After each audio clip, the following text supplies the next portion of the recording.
There is something of a, I won't say an old wives' tale, but there's something of a thing out there in the world that, you get your puppy, you don't give them water before they go to bed so they don't wake up in the morning and or wake you up in the middle of the night, and they're not getting enough to drink and they're not going out frequently enough, and that's causing a bladder infection. Is that a thing? Yes? It Okay. is.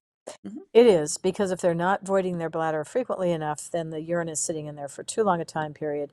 And yes, that is when stones are more likely to form. So a normal dog should not develop a stone in that case, but a lot of these dogs aren't completely normal. They may have an infection, a low-grade infection. They may have a metabolic disorder. So the more often the dog urinates, the better. So I have people that are like, yep, she only urinates twice a day. She's like a camel. Okay, but that may not be in her best interests. So try to get them to drink more, try to get them to urinate more. And again, drinking fountains can be really great. You can buy some really nice ones that are activated when the dog comes over or that run all the time, and then the water is kept fresh. If you're not using a drinking fountain, the water bowl should be washed with soap and water every single day.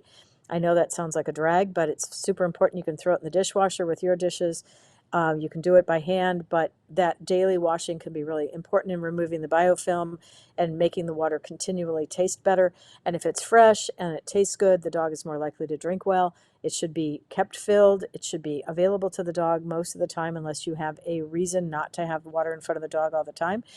So be sure that you're doing those things. Some dogs love it if you put ice cubes in their water. They float around and the dog can play like little bob for ice cube things. There's a lot of things you can do. I just bought a really cool drinking fountain for my old lady dog because she's elderly now and she has some kidney problems. So I want to make sure that she has access to really tasty water all the time. So it runs, it's a rechargeable thing and it just runs. So Mm. there's some really nice products on the market that you can use to improve your dog's access to water and the flavor and the interest that the dog has in the water. Love that.